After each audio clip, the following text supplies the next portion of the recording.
বৈষম্য বিরোধী ছাত্র আন্দোলনের রংপুর জেলা ও মহানগর কমিটির ১৬ নেতা পদত্যাগ করেছেন।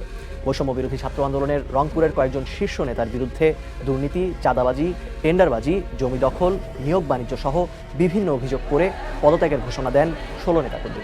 এ সময় এই প্ল্যাটফর্ম ছাড়ার ঘোষণা দেন আরও অর্ধশতাধিক কর্মী। রংপুর জেলা শিল্পকলা একাডেমি চত্বরে গতরাতে সংবাদ সম্মেলন ডেকে তারা পদত্যাগের ঘোষণা দেন।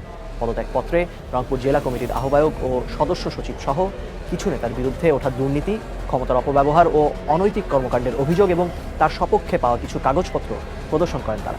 পদত্যাগকারীরা অভিযোগ করে বলেন, আন্দোলনের মূল চেতনা ও আদর্শের সম্পূর্ণ পরিপন্থী হওয়ায় তারা এই সিদ্ধান্ত। বিএনপির যিনি মেয়র আছেন ঢাকা দক্ষিণ সিটি কর্পোরেশনের জনাব ইশরাকের সমর্থকদের মধ্যে আসিফ বলছে বিএনপি গায়ের জোরে নগর ভবন বন্ধ করে আন্দোলন করছে।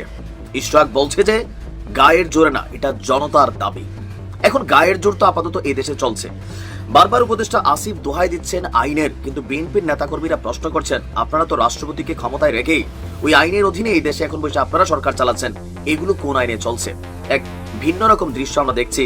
আর আফসোস লাগছে যে এত দ্রুত এই আসিফদের গলায় জুতার মালা মানুষ পরাই দিবে, এটা কিন্তু আমরা ভাবি নাই। তবে এই দেশে সবই সম্ভব। যেদিন আমরা বঙ্গবন্ধুর গলায় জুতুর মালা দেখেছি, তখনই বোঝা গেছে যে এই জাতি তাদের হিরোদেরকে কত দ্রুত ভিলেন বানাইতে পারে। দর্শক, ক্ষমতার লড়াই, ক্ষমতার খেলা আমরা যখন দেখছি যে আপনার ডিএনসিসির মেয়র হিসেবে বিএনপি নেতা ইশরাককে দায়িত্ব বুঝিয়ে দিতে আসলে আইনি জটিলতাগুলো কি কি, এখানে বেশ কয়েকটা বক্তব্য আপনার উপদেষ্টা আসিফ তুলে ধরেছেন। কিন্তু বরাবরই প্রশ্ন যে এই দেশে এখন আইন মেনে কি হচ্ছে? সবকিছু কি আইন মেনে হচ্ছে, নাকি ধরেন যেখানে এই সরকার তাদের পছন্দ হয় না সেখানে আইনের ইস্যু? যেমন উত্তর সিটি কর্পোরেশনের যিনি মেয়র হয়েছেন তাকে কোন আইন মেনে প্রশাসক হিসাবে মেয়র না নিয়োগ দেওয়া হয়েছে? সেই ক্ষেত্রে